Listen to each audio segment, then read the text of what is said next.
Victoria to speak to one of the country's best Formula 500 racers. Living a stone's throw away from Premier Speedway, Jack Bell was destined to be a Speedway driver. We talked to Jack about his junior sedan days, moving into a Formula 500 and his plans for the future. So sit back and enjoy this episode of On the Throttle. Hi Jack, and welcome to On the Throttle. No worries, thanks for coming down. So last weekend you got the win at Horsham for the final round of the Victorian Stampede Series and winning the overall series. That sure must have been satisfying for you. Yeah, certainly. It's always good to have a strong result, and going into the night there was 1 point between the series leads, so it's always good under pressure to be able to come through with the win and take out the series. It was definitely very satisfying. Yep. So the Formula 500s here in Victoria are doing amazing things with both the Jetco Series and the Victorian Stampede Series. Yeah, definitely. The Jetco Series is certainly one of my favourites, I think. We run a different points format and two feature races, which is something you don't always see. So it's definitely good to have a change from the normal schedule that you race throughout the whole season. So yeah. Next year, the Australian Formula 500 trip is held in Murray Bridge, and you had amazing success there. Does that give you a bit of confidence leading into it? Yeah, I think it definitely does. I always love going to Murray Bridge. It's a great track and doesn't just favour me. I think it's great because every time you go there, you know you get a good track and it produces great racing. So there's always great opportunity to pass and definitely produces good racing for the fans. And yeah, I've just been lucky enough to have strong results there, so it'll definitely be a great weekend of racing. So let's go right back to the beginning. You've had, obviously a great family history in Speedway. How did it all begin for you? Yeah, I've definitely had a big history. I first started off racing motorbikes. I got my first motorbike a week before I turned 3. And yeah, my uncle always raced as I was growing up, so I was always attending the Speedway, watching the sprint cars. And I think I got my first junior at the age of 11 in 2009. Yep.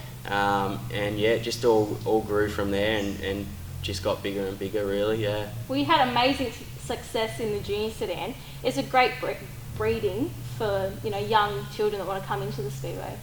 Yeah, it definitely is. I think it's probably the best base point for any kid looking to get into the sport. There's not many other options, but it certainly teaches you a lot on how to handle a car, and it's definitely good if you're looking to move up in the sport later on in the years, and also good for when you go for your licence on the road, because it certainly teaches a lot about handling a car. So what make of junior sedan did you have? Was it a Datsun Sunny or Corolla? I had a Datsun Sunny. Yep. Yeah. So how many years were you in juniors for? Done 5 seasons in juniors and then stepped up into the Formula. Was it always going to be Formula for you? No, not necessarily. It was a bit of a toss-up between a Formula and a wingless sprint, I think. Yeah. My dad raced a wingless sprint for about 5 or 6 seasons, so we looked towards that way, but obviously with my uncle being Jetco Developments, who builds the engines for Formula 500s, he was always keen for us to get into one, and not putting down wingless sprints, but I think formulas are definitely maybe a better stepping stone if you look to go higher in the sport later on in life. So that's where that decision come from. Yeah. Who has been your biggest influence on your racing? Yeah, look, as I said, we followed my uncle around as I was younger, and watching him obviously inspired me a fair bit, but I'd have to say my old man at the track and even at home, he's my hardest critic, so whenever I do something wrong, he lets me know, and I think that's definitely how it has to be. It makes you a better racer and you understand what you've done wrong and when you've done wrong, so yeah. Yeah. So last year you actually attended the Speedway Australia Rising Star program. How was that experience? Unbelievable. Yeah, I definitely don't regret it. It was a great experience. We met plenty of people and learnt a lot about on the track and off the track. Definitely giving your sponsors the best coverage you can and looking after them because they put so much into you, and it's it was certainly worth the experience. So what actually motivates you to keep going after a tough night at the track? I think more so my competitive side. After a tough night, you're always keen to fix it up, and there's just nothing better than when you have a good night. So I think it's always in the back of your mind. You just want to fix it, and just want to go back and have another crack, pretty much. Yeah. So are there any plans to move into maybe sprint cars one day? I wouldn't say anything's down on paper, but certainly would love to move into sprint cars. It's been a dream of mine since a little kid, so if the opportunity ever come up, I'd grab it with both hands for sure. Yeah. Well, as you said, your family's always been in the sport. They're a great support for you, aren't they? Yeah, definitely are.